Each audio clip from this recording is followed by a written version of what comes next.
Então, vamos lá, quarta semana, oitavo ano. Unidade temática aqui, Brasil do século XIX. Só lembrando vocês aí, ó, século XIX, 1801, e vai até 1900. Então, ó, objetivo do objeto de conhecimento, né? Primeiro reinado, período regencial e as contestações do poder. Brasil no segundo reinado, política e economia, lei de terras.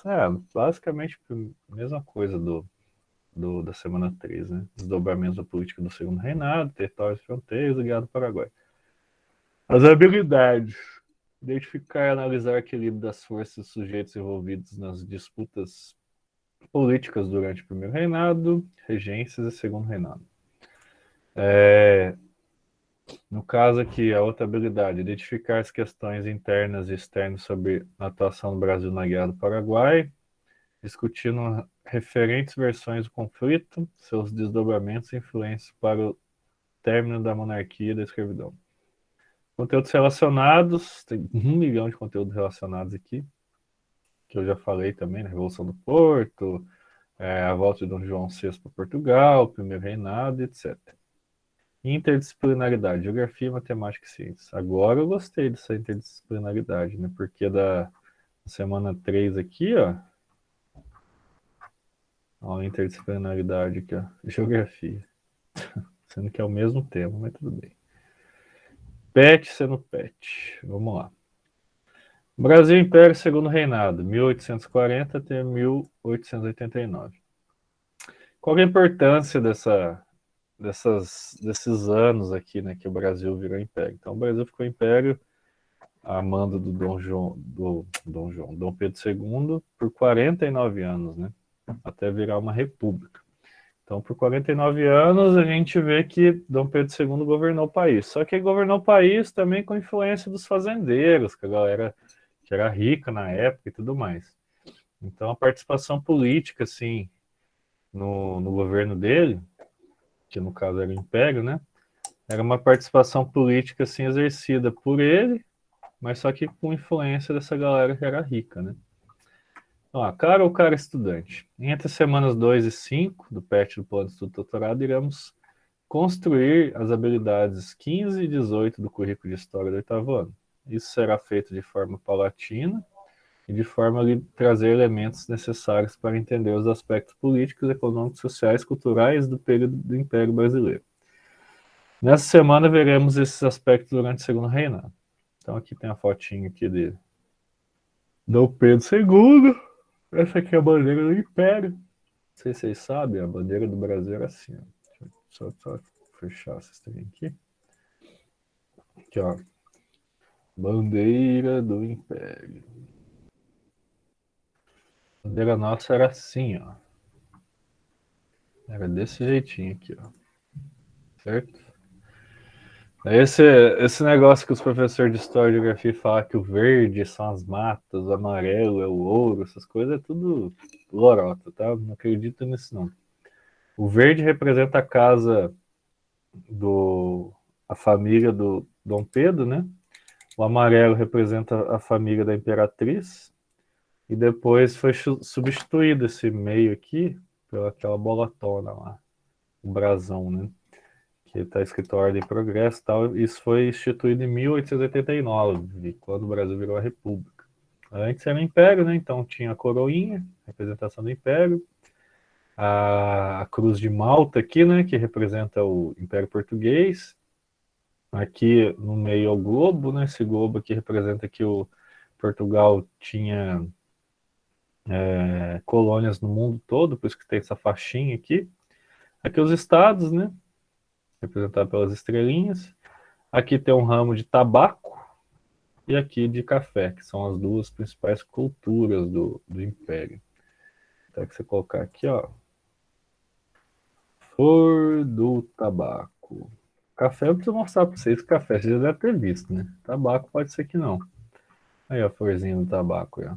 Isso aqui é a folhinha que faz o fumo. E essa florzinha aqui é a florzinha do tabaco, ó. Tá vendo? A minha rosinha. Olha lá. É a mesma florzinha que tá aqui, ó. Tá? E o café, você já sabe como que é, né? Não precisa nem explicar pra vocês, né? frutinho do café aqui e tal.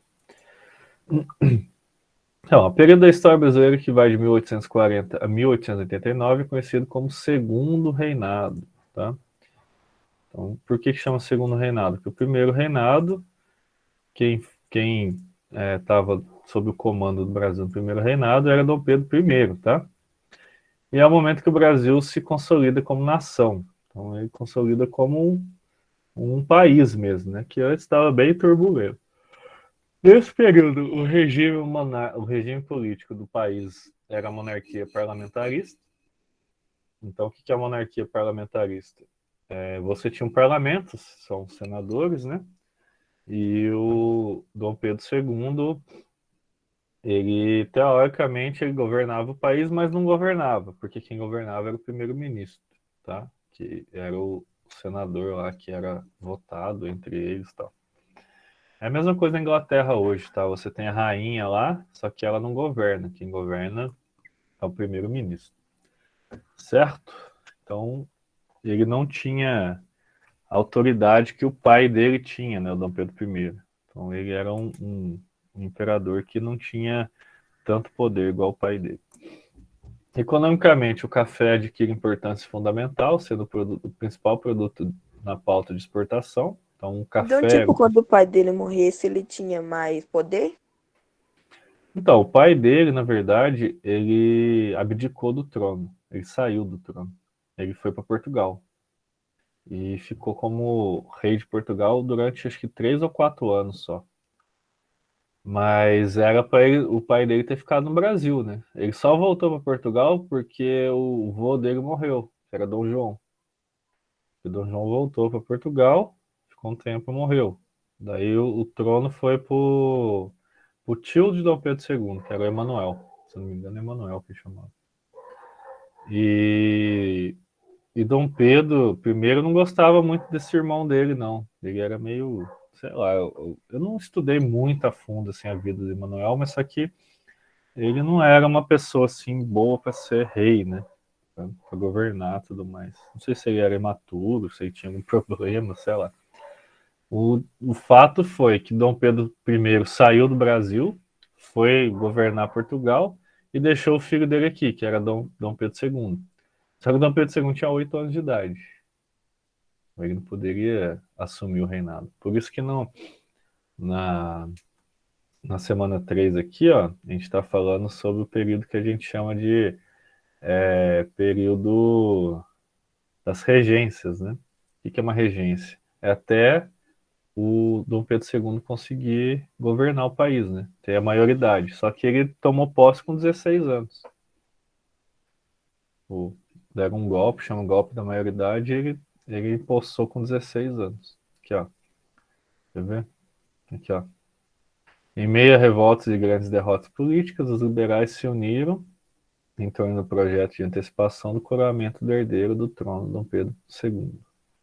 Chama golpe da maioridade. Então, eles deram um golpe lá para Dom Pedro II empossar. Então, se vocês estão no 8º ano, vocês devem ter por volta de 14 anos, 15 anos. Dom Pedro II já era imperador do Brasil, quase com a idade sua.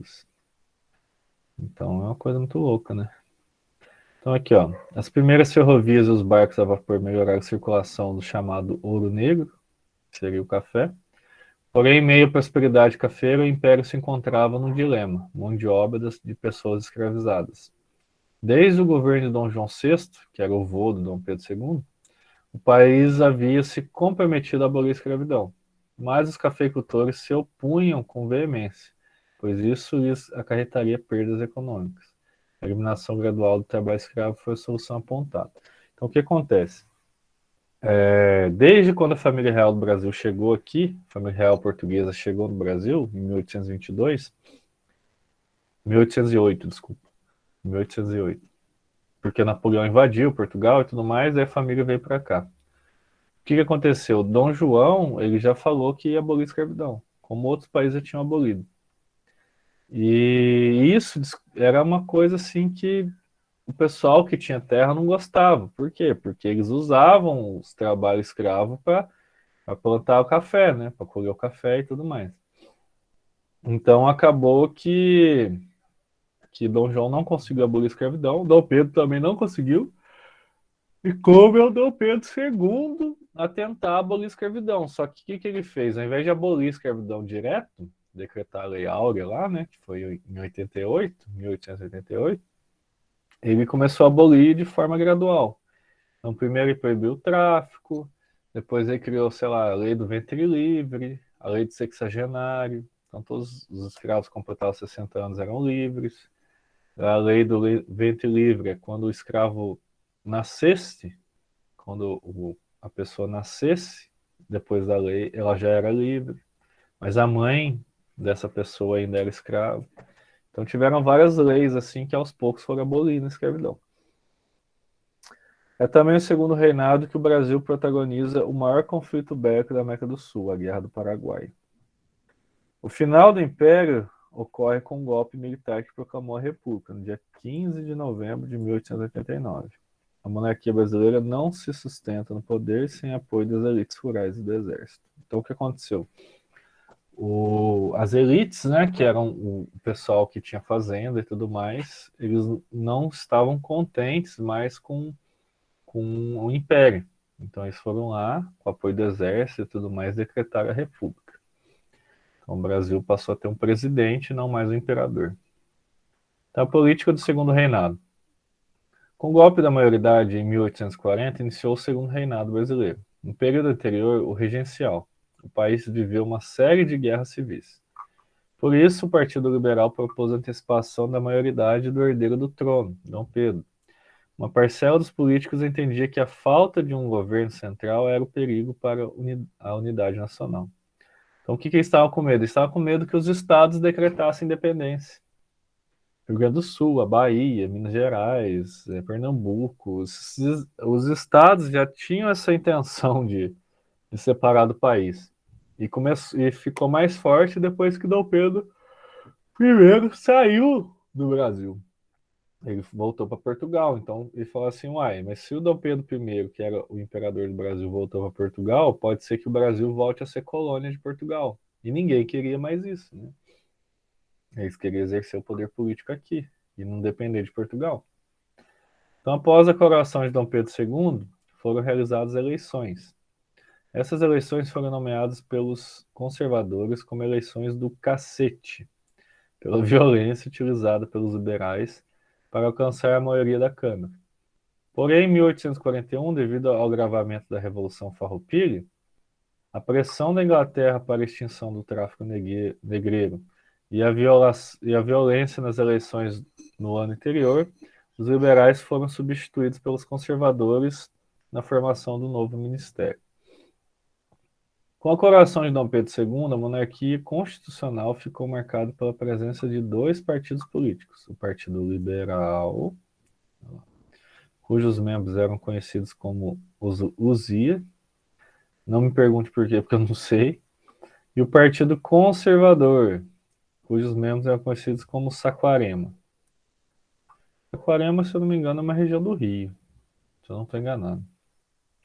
Os dois partidos, a rigor, defendiam as ideias da elite, como, por exemplo, a manutenção da escravidão.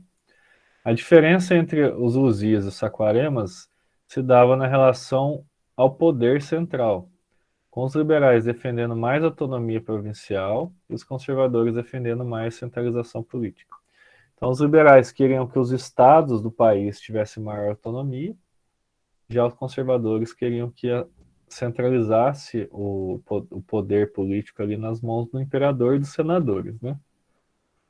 Aí lá, em 1847 foi implementado o parlamentarismo no Brasil, conhecido como parlamentarismo às avessas.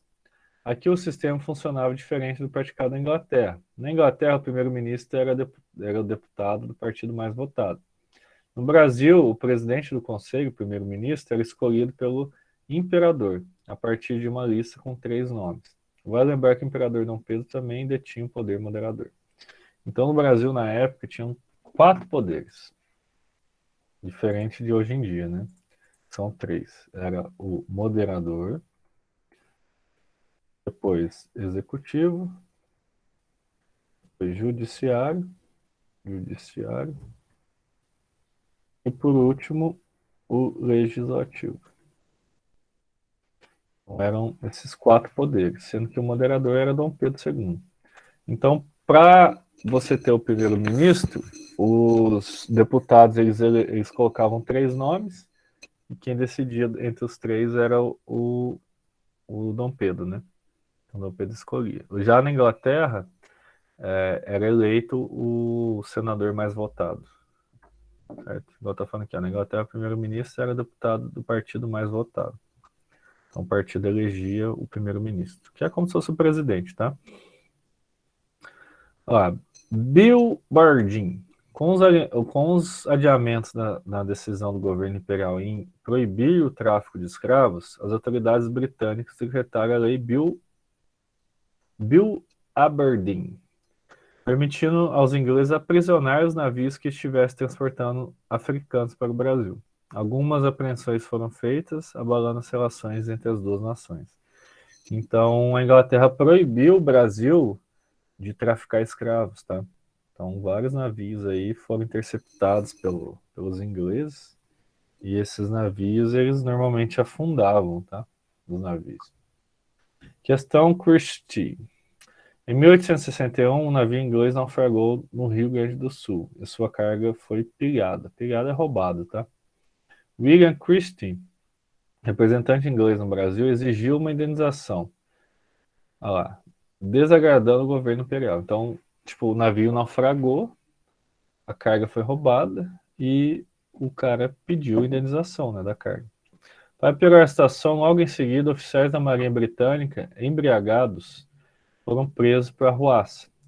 Christie exigiu a imediata liberação dos oficiais, além da punição dos responsáveis pela prisão.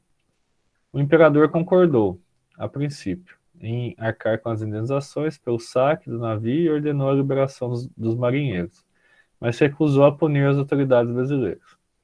Para arbitrar a questão diplomática envolvendo os dois países, Leopoldo I, da Bélgica, que se manifestou a favor das atitudes do imperador Dom Pedro II, aconselhou ao governo britânico a pedir desculpas ao Brasil, o que não ocorreu.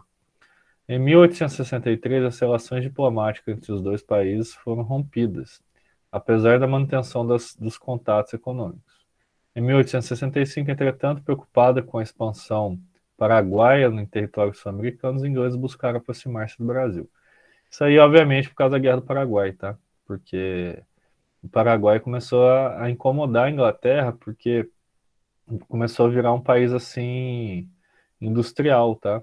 Então começou a se industrializar e tudo mais. Então isso chamou a atenção dos ingleses, porque antes os produtos vinham todos da Inglaterra, depois o Paraguai começou a tomar esse centralismo econômico aqui na América do Sul. Olha lá. No período imperial, controle sobre a foz do Rio da Prata era vital para os interesses do Império Brasileiro, cuja navegação em época de péssimas condições de transporte e comunicações terrestres facilitava o contato com as províncias do centro-oeste e sudeste do país. Então aqui, ó, bacia do Rio da Prata. Até hoje no Brasil não tem estrada decente, imagina no período imperial, né? Então a bacia do Rio da Prata é muito importante. Eu vou explicar o porquê. Deixa eu só pegar uma imagem decente, né? Porque o Google agora adora colocar essas imagenzinhas. Aí, velho. Quero imagem grande, pessoal. Não coloca imagem grande, cara. Deixa eu ver se essa imagem é grande. Ah. Pô, é difícil achar imagem boa aqui, velho. No Google é sacana. Essa imagem é grande. Aqui, ó, isso aqui é a bacia do Rio da Prata, né? Que a gente chama Rio da Prata.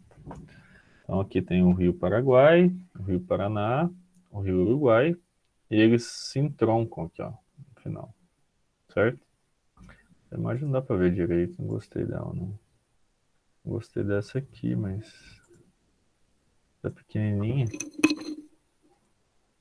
Ah, acho que dá pra ver mais ou menos.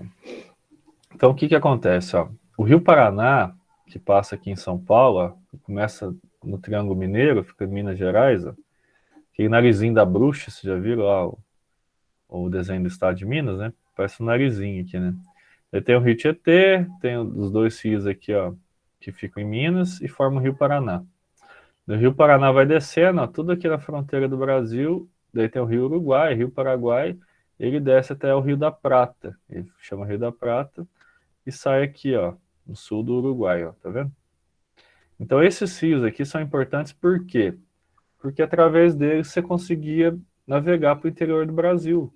Olha para você ver, os rios eles cortam aqui, ó, os estados, ó, e desaguam no Rio Maior aqui, ó. Então, se hoje já não existe estrada boa, imagina naquele tempo. Naquele tempo era muito pior. E os rios eram como se fossem estradas, né? Então o Brasil dependia muito disso. E o que o Paraguai estava querendo? O Paraguai estava querendo uma saída aqui para o mar. Aqui, ó. Então ele queria também exportar os produtos dele através dessa saída, né? Só que os países não queriam. O Uruguai, o Brasil e a Argentina não queriam que o Paraguai tomasse posse desse território, né? Onde passa o rio. No período imperial, o controle sobre a foz do Rio da Prata era vital para os interesses do Império Brasileiro, cujas navegações, em épocas de péssimas condições de transporte e comunicações terrestres, facilitavam o contato com as províncias do centro-oeste e sudeste do país. Então, o rio ligava os territórios, então por isso que era importante. A ameaça de unificação política da região, como desejavam alguns grandes proprietários, e do surgimento de grandes potências platinas, né, atemorizava os interesses nacionais. Por isso, a atitude do governo imperial foi a de impedir essa possibilidade, interferindo militarmente na região, sempre com o apoio da Inglaterra, que era contrária à ideia de desenvolvimento de uma rica nação que ameaçasse seus interesses econômicos. Então, a Inglaterra não queria que os países ficassem muito industrializados, né? Melhorasse a economia e tudo mais. Porque a Inglaterra é a que mais exportava produtos industrializados do mundo, né? Então ela queria manter esse status de rica, né? Sendo assim, em 1850, contra os interesses de Uribe, no Uruguai, e Rosas, na Argentina, que eram os presidentes, de uma possível unificação de duas nações, o Brasil interferiu na região. Em 1864, o Império Brasileiro interveio novamente na política uruguaia ao derrubar o presidente Aguirre. Mas o principal conflito da região foi entre a Tríplice Aliança, Argentina, Brasil e Uruguai, contra o Paraguai. A Guerra do Paraguai, ocorrida em 1865 a 1870, foi consequência direta do conflito anterior. O Paraguai era uma exceção na América Latina, pois sobrevivia economicamente sem a presença de capitais estrangeiros. Isso resultou no isolamento do Paraguai em relação aos vizinhos, comprometidos com o capital inglês. Assim, em 1865, o Paraguai contava com um eficiente sistema de comunicação e transporte e uma poderosa indústria de base ibérica. Essa privilegiada situação paraguaia incomodou os ingleses, que temiam que o exemplo fosse seguido por outros países sul-americanos. No início da década de 1860, Francisco Solano Lopes governava o Paraguai. Esse manifestou sua posição de intervencionismo brasileiro no Uruguai, que culminou com a deposição do presidente Aguirre. Por isso, ordenou a apreensão de navio brasileiro, Marquês de Olinda, atacou a cidade de Dourados, no Mato Grosso, e ocupou parte do território da província. A reação brasileira foi em maio de 1865, com a formação da Tríplice Aliança.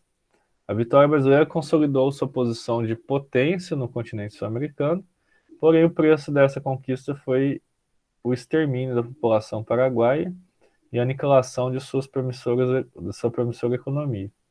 A Argentina e o Uruguai, assim como o Brasil, acabaram por cair na esfera da dominação inglesa.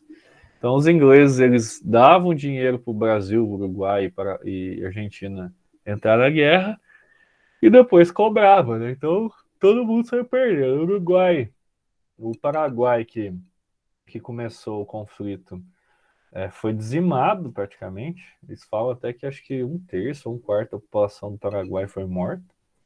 E os brasileiros, os argentinos e os uruguaios que participaram da guerra, tem alguns relatos que, nossa, eles matavam todo mundo, matavam mulher, estupravam, matavam criança, matavam cavalo, matavam todo mundo. Eles não estavam nem aí. E essa guerra foi muito sangrenta, né? E isso prejudicou muito o Paraguai, porque o Paraguai estava no período de desenvolvimento, depois com a guerra ele praticamente ficou no limbo, né? Ficou sem esse desenvolvimento, que matou boa parte da população, que lutou na guerra. Então lá, as atividades aqui, ó. Tem umas questõezinhas aqui, ó. São 4 questõezinhas. A gente vai fazer para matar aqui o pet. Então, explique com suas palavras a seguinte frase: nada mais conservador do que o liberal no poder. Então, o que ele está falando aqui? Os liberais e os conservadores no Brasil pensavam da mesma forma. A única forma que eles pensavam diferente é que os conservadores queriam que as províncias tivessem, tivessem menos autonomia, enquanto os liberais queriam que as províncias tivessem mais autonomia. E quando eu falo de província, gente, província, eu falo de estados, tá? Então lá, Minas Gerais, São Paulo, blá blá. Escrevi província errado. Isso. Então explico suas palavras. Nada mais conservador do que o liberal no poder. Então o que ele está falando? Ele está falando que você tem uma atitude conservadora, é você, no Brasil naquela época, é você defender as ideias de escravidão e tudo mais. Só que os liberais também defendiam isso. Então, não muda muita coisa. Então, a frase, se tratando da realidade política do Brasil no século XIX, X e X. Frase em se tratando da realidade política no Brasil no século XIX não faz tanta diferença entre os pensamentos liberais e conservadores do período colonial. Então, o que eu estou querendo falar aqui? Ó? Frase em se tratando da realidade política no Brasil do século XIX não faz tanta diferença entre os pensamentos liberais e conservadores do período colonial. Então quer dizer o quê? Que os liberais e os conservadores eles pensavam muito parecido. Eles se distinguiam assim uma outra coisa só, tá bom? Então nada mais conservador que um liberal no poder, tipo, não faz diferença ter um conservador e um liberal no poder. O FRJ. Ora, disse, não é isto uma farsa? Não é isto um verdadeiro absolutismo no estado em que se acham as eleições em nosso país? O poder moderador pode chamar a quem quiser para organizar ministérios. Essa pessoa faz a eleição porque há de fazê-la. Esta eleição faz a maioria. Eis aí está o sistema representativo do nosso país. Tido como ponto de partida para movimentos dia 15 de 11 de 89, o manifesto em sua crítica ao funcionamento das instituições políticas do Império, questionou o poder moderador e o sistema parlamentar vigente na época. Aponte o responsável pelo exercício do poder moderador, segundo a Constituição de 1824. Quem que era o poder moderador? Estão dormindo? Bora. Quem que exercia o poder moderador? Dom Pedro II? Perfeito. Isso mesmo. Dom Pedro II. Aquilo que eu falei para vocês, ó. Moderador é quem modera, quem manda, quem detém o poder, certo? Então, se você for imaginar lá os 3 poderes, executivo, legislativo e judiciário, se você tem um moderador é que está acima de todos. Então, ele é praticamente todos esses poderes juntos em uma pessoa só. Então, ele pode mandar prender, mandar soltar, ele pode mudar uma lei, ele pode fazer uma lei, ele pode fazer o que ele quiser, certo? Então, o poder moderador, sempre quando vocês veem moderador, pensa no monarca. Monarca ou imperador, é sempre isso, tá? Toda vez que você vê isso aqui, ó. Explica a partir do texto o porquê de diversos historiadores consideraram o sistema parlamentar brasileiro de então um parlamentarismo às avessas. Pois o imperador poder moderador é quem escolhia o primeiro-ministro, os três, primeiro-ministro, sendo que era sugerido ao monarca 3 nomes. Então eles colocavam 3 nomes. João, José e Sebastião. Qual que você quer? Ah, o João. Então, beleza. O João vai ser o primeiro-ministro. Certo? Então, obviamente, o Dom Pedro escolhia o cara. Então, era parlamentarismo às avessas. Por quê? Porque o próprio imperador que decidia quem que ele queria que fosse o primeiro-ministro, né? É a mesma coisa você pensar, tem um imperador no Brasil e ele escolhe o presidente. Tipo, ele vai escolher um cara que vai deixar ele governar, né? Ele vai perguntar para vocês, quem vai deixar eu governar? Eu? Então beleza, vai ser você. Tipo isso. 3. Faça uma pesquisa em seu livro didático ou no sítio da internet e escreva, resumidamente, as 3 versões interpretativas sobre as razões para a ocorrência da Guerra do Paraguai. Vou colocar algumas aqui, tá? Paraguai era um país independente da Inglaterra. Isso a incomodava. Outra coisa, o Paraguai queria forçar uma intervenção sobre a Bacia da Prata. Então, eles queriam uma saída para o mar, né? Saída para o mar, sendo que o Paraguai não tem mar. O país não tem acesso ao mar, né? Direto.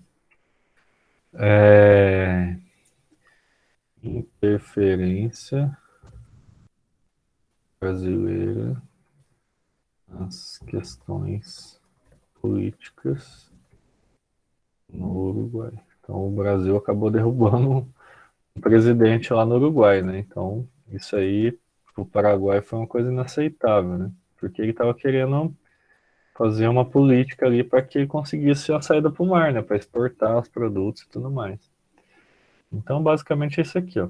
Não muda muito disso não, tá? Então se for ver as causas da Guerra do Paraguai e tal, vocês vão ver que é mais ou menos nesse viés aqui que eu escrevi. Obviamente vai estar melhor escrito, vai ter mais coisa e tudo mais. Mas, resumidamente, bem porcamente, é isso aqui. 4. A partir do golpe da maioridade, em 1840, a vida partidária brasileira resumiu-se a 2 partidos. O antes Partido Progressista passou a ser chamado liberal e o regressista chamado Partido Conservador. Pode-se considerar como características desses 2 partidos. Os partidos do Império sempre tiveram plataformas políticas bem definidas. As divergências entre as várias classes da sociedade brasileira estavam representadas nos programas partidários. Do ponto de vista ideológico, não havia diferença entre os liberais e os conservadores, pois eram farinhas do mesmo saco. Os conservadores sempre estiveram no poder, os liberais sempre estiveram na oposição. E aí, o que vocês acham?